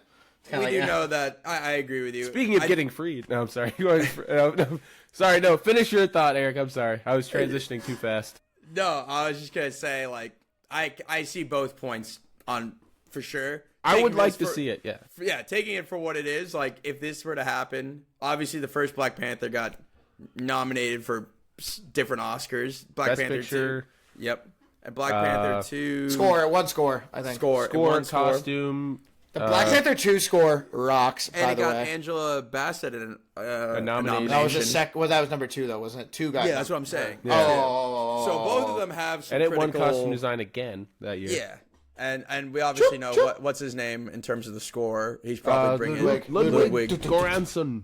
Well, he's probably coming back to do. His I would college hope roommate. he would come back to do 3 with him. He so, have to. He kind of. It's like kind this. of like a gem amidst the Marvel whatever is going on. And if It's a you just great- run in Denzel, it's like okay, Yeah. like let's see Sauce and what Marvel's got going. It's a great time because it looks like the Odyssey's pretty much done, which I think actually ended up being the greatest movie of all time. But we can talk about that in another episode. Yeah. But no, but I'm saying Ludwig should be available if you want to do a Black Panther 3. I feel like you have to bring Ludwig in because I feel like Coogler, I don't want to see a Black Panther that's not Coogler, and I don't want to see a Black Panther score that's not Ludwig. I think that's the way I think about it. Agreed. All right, Eric, what's next on our list of our Marvel Micah had a movies? good transition about. What was your transition? I was gonna say, free Coogler from Marvel, and thank God we're freeing Sadie Sink from Stranger Things. Unfortunately, she is like one of those like I saw this video and it was like a deer got caught in a fence and they freed it and the deer jumped the other way and got Now right she's back in in. Marvel. Now she's in Marvel, so it's like make that money. She's doing good. She is still working creatively. I just saw her and Noah Jupe. That I just watched in The Carpenter's Son. They're going to be Romeo and Juliet on the West End. So that's cool. I saw the whale. She was in that. Here's in the well. Yeah, certainly was a movie, man. No, I know. I'm just Brendan saying. Fraser. And it's kind of We'll funny, see. like you said, Micah. She's like, apparently, like, people make jokes about her being like, in terms of cast members, like her making jokes. Like I think some of like Millie Bobby Brown or some of them. She's kind of like, yeah, man, like, fuck yeah, I'm out. Man. Like she was happy with her death on Stranger Things. She's like, I'm good. I did my part. I'm done. And it's funny that she's gone from She's that. not dead. It's She's worse than definitely- being dead. She's in a It's coma. worse than. She's No, hear me dead. out. It's worse than being dead. She is blind and in a coma. Okay, you're saying her character. I'm saying, but her actress isn't come. She's done. Like she's not coming back. I don't think. Well, the show's ending. No one's coming back. Fair enough. Okay, my point being is that I imagine her film. I imagine her. Okay, I imagine her her time on set, her filming time was a lot less than the rest of her castmates for this season. Even Yeah, if for some I reason she imagine. does come back at some point. I don't know. I'm just saying that like it's funny, like you said, that her kind of getting like away from Stranger Things, maybe a little more time, and now she's MJ essentially. Let's be honest, she's MJ for her fucking She Marvel. could be like Spider-Woman. We don't know. She's a ginger, bruh. Come on. Let's call it spade a spade. What are we gonna do with Zendaya? I don't She's wanna not. get She's into gone. Yeah. Okay. this. I don't want to get into this. Free everyone involved, man. Free everyone involved. Hey, yeah. But fuck Sadie me, Sink, that's so it's funny. not this coming Avengers movie. It's the next one. So Secret Wars, right? Yeah, That's she what and she's MJ. been casting. Eric, She ain't MJ. I didn't even read this next piece of news. This is fantastic. Then Well, you get read into it, it, brother. This Brian. is for you. Yeah, this is your vibe. Guys, Paramount did something right. Announce it from the fucking rooftops. Star Trek, whatever the new Star Trek will be, they found a writer-director, and God, did they find a good one. You have Jonathan Goldstein and John Francis Daly, who, if you don't know about them, are most recently known for directing and writing Dungeons & Dragons, Honor Among Thieves, a criminally underrated movie in my opinion, and Game Night, which I think is fucking hilarious. They are set to write and direct a new Star Trek film, and with a production company that has made a lot of wrong decisions. I think that was it's a great idea for trying to reboot Star Trek. Whatever they end up doing with it, these guys have a lot of care in both their direction and their writing and what they do with their movies. I think it'll be fun. I think it'll be something we haven't seen. I think this was a great call by Paramount to do for Star Trek. I don't know what you guys think. No, I love Game Night.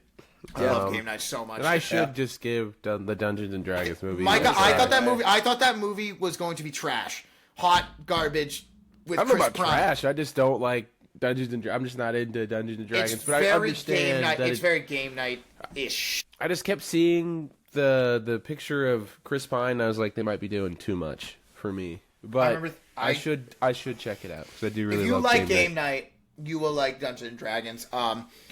Even if it's some of parts of it, it's a fantasy movie.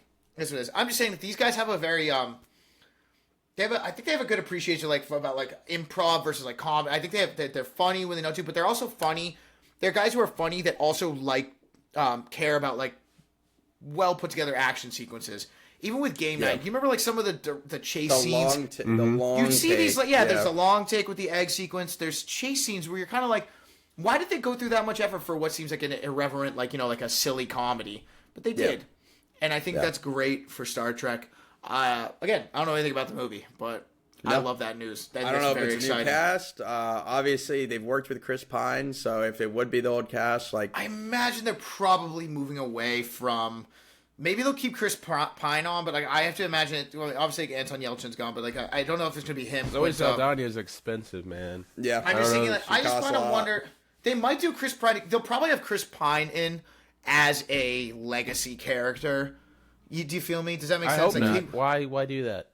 I don't know. Kind of like. Is anyone clamoring for Chris Pine legacy? No, I meant more like kind of like how like when you go Star Trek to Star Trek, like kind of like they did with the original, the J.J. Abrams one. They had Leonard Nimoy as Spock, but he wasn't really playing Spock. Like, you know what I mean? He was Spock Prime. Yeah, like, but I mean, that would be like if you were to reboot Transformers and you're like, and then Shia LaBeouf. Mark Wahlberg's well, never Mark Wahlberg, but no, you're like, is anyone clamoring? The only reason compare Chris Pine. Sorry, what if you reboot G.I. Joe and Channing Tatum shows? The only reason I brought that up, Micah, was because Eric said he did with Chris Pine.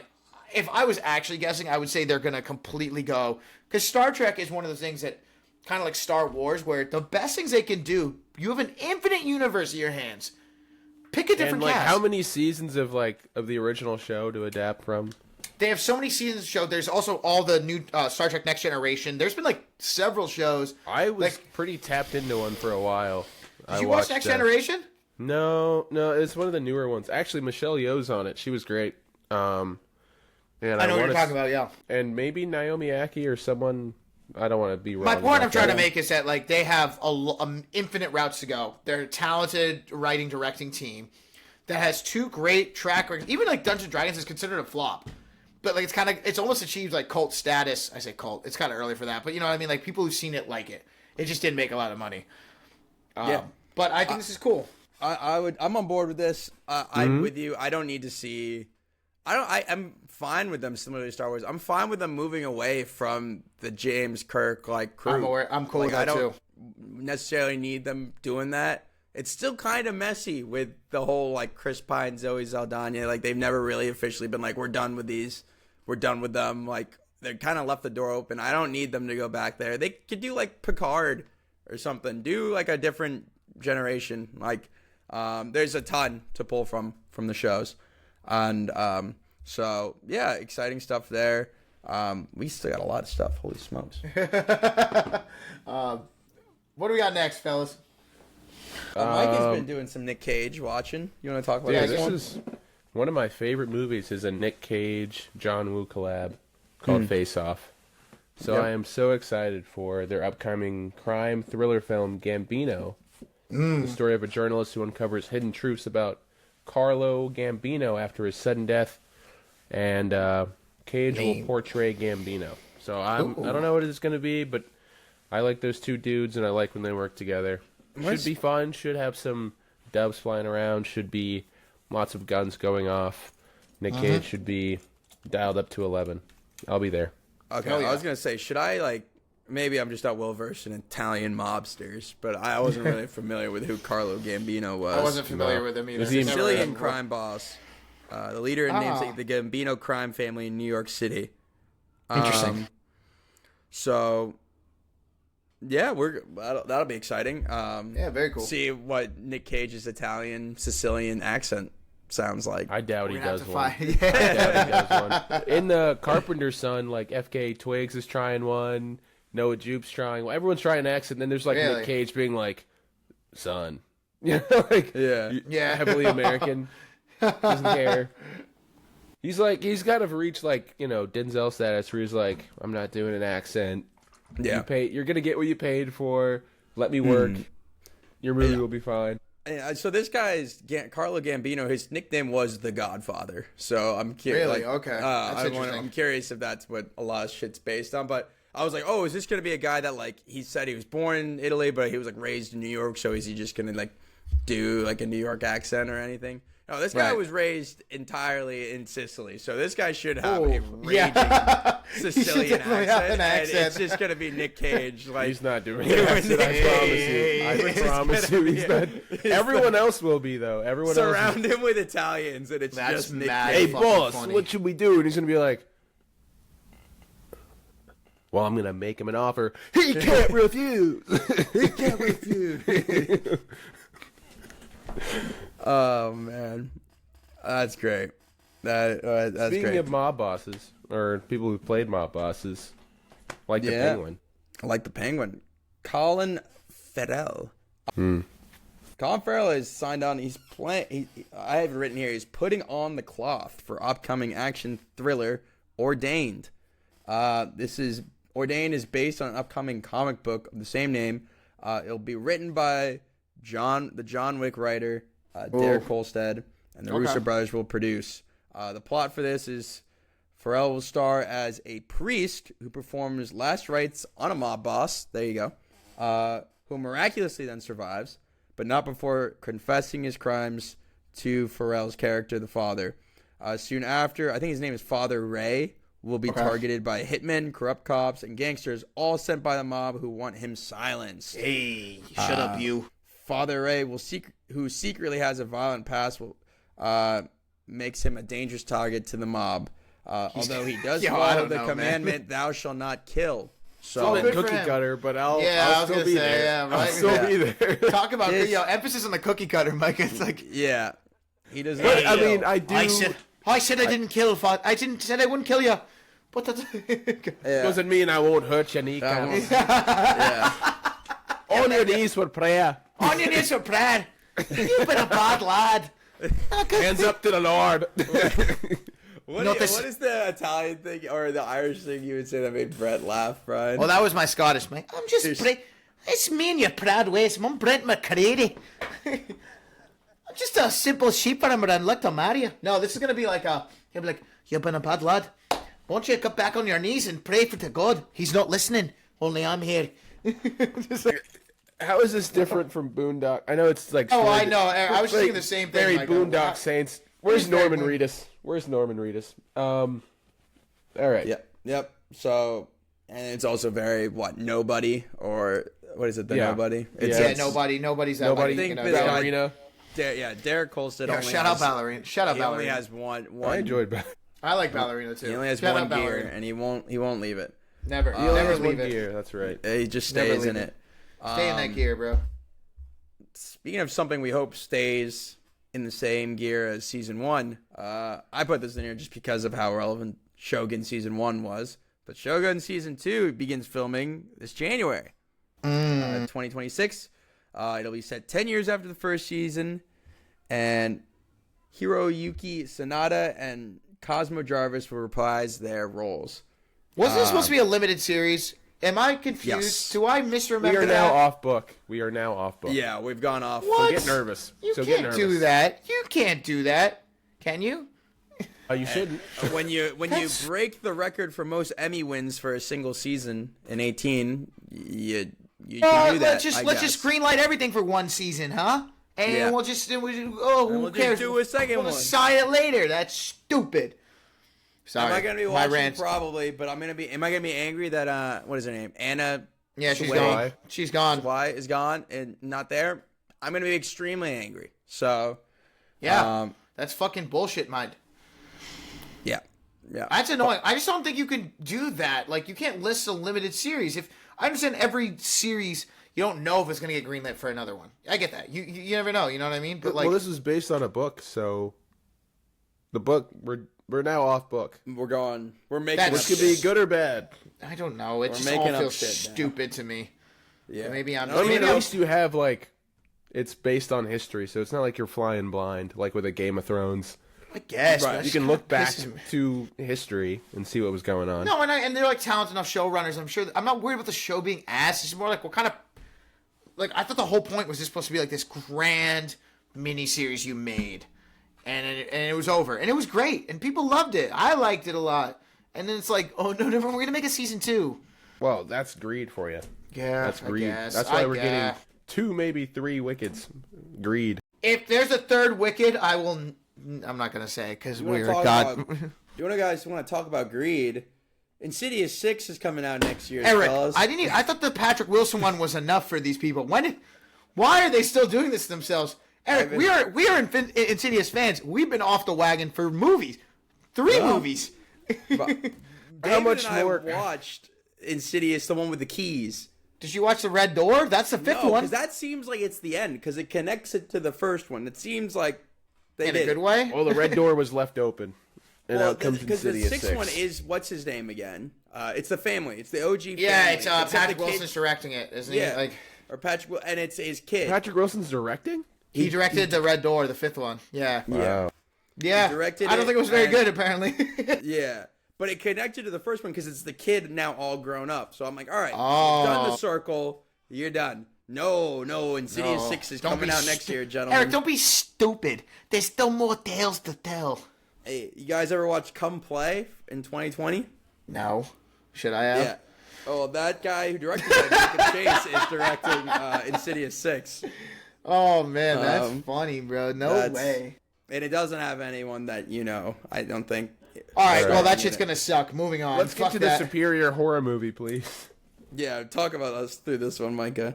Why me? Sharky, I didn't put this in here. I don't want to be associated with this. Wait, I can talk about the next one. I don't want to be associated with this. Yeah, I'd rather. Micah wrote this in. If you I did not. I like the next point with John. You know, yeah, I know that Yeah, one. Eric, own up to this. Guys, pure cinema, Sharknado. I don't know how many Sharknadoes there are, but it's getting lot. an Origins movie. A lot. dad has the box Releasing set. next year. No, he does how not. Did those That's sharks fucking get in crazy. those tornado? How did the sharks get in the tornado? Don't you worry about it. They got in there. We're gonna learn about it. We're gonna find out. And will it be our movie of the week? Most definitely. You think this is hitting theaters? I'm gonna make us tune in. Who's got the sci-fi channel? Yeah. That's You're mad funny. gonna have to download the Spike app and watch Oh, it on Lord. that. Spike Oh, app. Lord. The Spike app is crazy. Brian, talk to us about our next Yeah, point. so We're almost John there. Boyega, a movie I loved, the first one, by the way. John Boyega says Attack the Block 2 is happening soon. Again, this is a whole lot of hearsay. Yeah. In recent interviews, John Boyega suggested a sequel 2011 film we're having soon. I love Attack the Block. I think it's one of the most underappreciated gems of 2011. This movie's not fucking happening. I'm sure John Boyega has going to be like, John Boyega can talk all he wants, like, because I know a lot of people kind of circle back and express love for this movie. If it gets off the ground, I'm not going to like it. It's going to be cheap. It's going to be stupid. And it's not going to be what I want to see. But he can say in interviews all he wants that it's going to happen. He seemed I don't know. to be grasping at straws in that interview. I read some of it. He's talking a lot about Star Wars. About, Yeah. like, oh, I don't know if blame- I'll be I don't- brought back. I don't Like, know. I don't blame him for bringing it up because I love Attack the Block. But I don't Also, think it's brother gonna needs happen. a job. He needs work. He's like unproblematic, but somehow canceled. It's very strange. And I heard Oscar Isaac the other day talking, and it was an interview where he was talking about he did one of those Variety or Vanity Fair, or one of those interviews, and he was talking about just the instant chemistry he had with John Boyega on the set of The Force Awakens. I'm like, That's a real one. damn it, It's wasted. a real one. No, I'm just saying, like, yeah, and like credit to John Boyega. He was basically like, me and John just had this instant chemistry. Like, we filmed those scenes, and it was immediate fireworks. And he's like, I'm kind of like, damn, one, because the wasted potential of what happened with Star Wars. That's one thing, and two. Oh, this is the Jedi thing? Well, yeah, no, I'm saying, like, he was saying that, but then I'm also saying, like, on the other hand, like, this guy obviously is a talented actor. Like, this was more recently, this interview. This wasn't, like, an old interview of Oscar Isaac. Oscar Isaac was saying basically, like, yeah, me and... Because they were asking him about other scenes, and he was like, me and John had this instant, like, rapport. And, yeah, I'm bummed to see that I haven't seen John Boyega in a while. It wasn't his fault that shit sucked. He was great. Yeah. Somehow, I No. mean, like, I don't hate on Daisy Ridley. Micah said you watched a trailer. She has a new for movie something coming out. Yeah, she got the new zombie movie coming out. She's Like, kind of going back to find the Where Are body. the Bodies or something? Where are the Yeah. body? stuff. Yeah, where are the bodies? Something. Yeah, she's going back to find. She's been That's in a- some real. I don't Oh, know that's really stickers, cool. but soft. I'm excited- stuff. no, but she did her something zombie called, mo- like The Cleaner. I don't know if you remember it with it. She's like a No. janitor. No. And Well, then their zombie she did the movie one looks where cool. she swims across the That was channel. her. Oh, the British Channel, I think that movie. So she hasn't been in like anything really to write home about in a minute. well, but you know, Disney kind of threw them to the wolves and was like, tough about the racism, the sexism, Yeah, whatever sorry. else ism. Tough. And Adam Driver was like, "Ugh, get me out of here." He's And like, then you he went should back have for hosted. seconds, You and should have they hosted fucked him over, SNL. too. He's like, you should have hosted SNL a couple more times. No, I feel bad. I think Daisy Ridley and John Boyega are both talented actors, actresses-ish. Yeah. Especially Should've John been Boyega. related to a Coppola. Should have been a Coppola. Exactly. Yeah, should have been a Coppola. Idiot. Your fucking first mistake should have been a Coppola. Yeah. Idiot. What about Idiot. But let's end on a high note. What is this pod built on? Narnia. Narnia pod. I don't know if this is good news, fellas. I don't know if this is good news. It's not good news. I know Is we it were bad all news? initially excited about Narnia I just saw getting Narnia. a theatrical release, and that is true, and that is happening. But it's a double-edged sword, you know, a little good with the bad. So Netflix's Narnia has an exclusive IMAX 2-week theatrical run.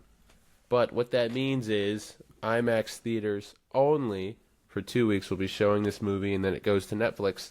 And in addition to making that agreement with Netflix, IMAX, the corporation, is encouraging other creatives to also make that same deal IMAX only. And we all know there's not that many IMAX theaters.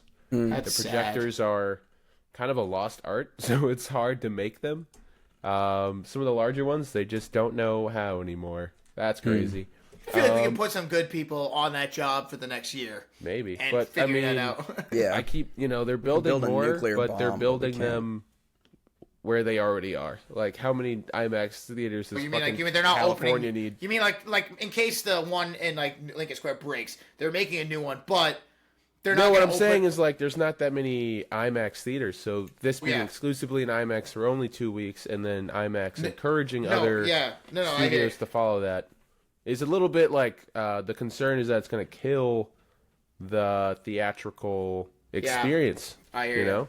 No, yeah, 'cause you know, Mike, The I movie you want to interpret- see is only in IMAX. You don't have one near you. What are you going to do? Yeah. No, I Yeah. interpret that when you were saying about like where they were building is like, yeah, like we don't have to worry about it breaking, but it's saying they're not opening new IMAX theaters. There's No, the fun- they are. They're doing a few, but they're always like L.A., Buffalo, New York, not New York, New York. There's So one. that's- There's yeah. a handful in Massachusetts. I'll give them credit. Like Yeah. even like at Massachusetts, lucky like you can go. There's one in Boston, two in Boston, and then like a bunch in like the greater Boston area. Like you can find, but there's no 70 millimeters. Yeah, good luck with that, unless you're New York, L.A., or like San But, Antonio. but like for a some lot of, fucking I saw reason. some people like I guess doesn't the UK have 0? Yeah, Does like the UK have none? They have like one, like one. it's like London, Yeah. Glasgow. You're like, Yeah. That's it. You Yeah, know. no, I'm saying, but like for like if you live in the Northeast or like LA, you know what I mean. Maybe if you're in like the Midwest, you might be hosed. But like, you're fucked. Yeah, you're but so like fucked. we're able to get to. I can get to an IMAX theater in 10 minutes if I get in my car right now. Yeah, no, that's crazy. That's kind of a bummer. I was really excited about the Narnia pod. Sorry. No, on it's a okay. high note, Brian, you fucking once again for the 4th week in a fucking row, you win our fantasy. Let me make that a 4 real quick. Hang on. Let I me got get you that. already. Oh, you got it. You got it. Yeah. This Hell. is sickening. Listen, Disgusting some of us work. know ball, some of us don't. That's the deal. Did dog. anyone take Wicked? Did anyone No, pick Wicked? it was That like was worth, wasn't like, like $500. $60. Yeah, it's like It half was of worth everything. So So- But yeah, because- that's gonna do gangbusters. Might have been worth it, but that's Listen, the problem is because we started. If we had started earlier or later, I think you guys would have better. But we probably started in October, and I picked 2 of the movies that basically just lived in the top box office through October. I know it was a crazy good play. I have to give you credit. But Yes. Micah has a week under his belt. Brian's got 4. I got 0. all Obviously, right. we all took different A lot of strategies. time so we left. might, A lot I of time thought left. it was cumulative. Fucking might- damn it. we might start making a comeback. But I mean, do any of Whoopsie. us? If none of us have Wicked or Rental Family or It's going to be a quiet couple weeks. Sisu, then Don't worry Brian's just about- gonna win again next. Don't worry. Yeah, Black because I have Phone. Badlands and now you 3 me, right? So they're just going to chill. They're going to chill him. They're gonna chill there underneath. Unless they get just under absolutely Wicked. pushed out of theaters. I know. When Wicked is going to be crazy. It's like When I it's got my gonna be- Wicked tickets, I was seeing theaters that normally don't show up when I go to see like a regular movie, and they were like, "What about me?" And I was like, "You show movies?" Bro, Carly's trying to to a get grocery store. Carly's trying to convince me right now. She's like, I'm going to be pissed about this movie having a bunch of people dressed up. She's like, no, don't worry. They're going to go to the other 4. I'm like, the other 4? I look, this Thursday night showing, I'm like the second to last one. There Yeah. are so many shows. This is going to suck ass. The post, like, is it after 5 p.m.? It's like a 7 p.m. showing tomorrow. You're Oh, cooked. But I have a $100 gift card. You're so good. I got a $100 gift card to Legal Seafoods. I'm going to pump some sangria into my body and some oysters. It's going to be You great. might start Oyster singing then, sangria Brian. You day. might start singing. Brian's gonna- I don't know. Well, I would, but Micah, I don't know any of the songs from the second half. Not a fucking single one. You gonna learn. You gonna What do you want me to do, learn. man? They did that whole live show to promote, and they did it exclusively with songs from the first half. one. That's what I'm 'Cause they know saying. they have nothing left. They have nothing left. I will let you guys know. It's gonna be interesting. I'll see the Running Man, but yeah, good episode, fellas. That was fun. Yeah. I have Sounds good. When we were at Porch Fest, I think I might have told you this, Eric. I was at like a friend's pregame, and this guy came up and he was like, talking about movies. He was like, "Oh yeah, I'm excited for Wicked." Just starts singing "Defying Gravity." You and I. Like to my face at this pregame, I couldn't believe it. And then like this girl kind of comes over, and I was like, "Oh, thank God!" Like oh, there's people like watching now. Like, stop. Yeah. She joins in. That's unskippable cutscene. wicked people are psycho, bro. That being said, I'm clipping going that. tomorrow. I'm excited to hear You you can guys' clip it. stories about it. You can quote me. Fucking wicked people are psycho.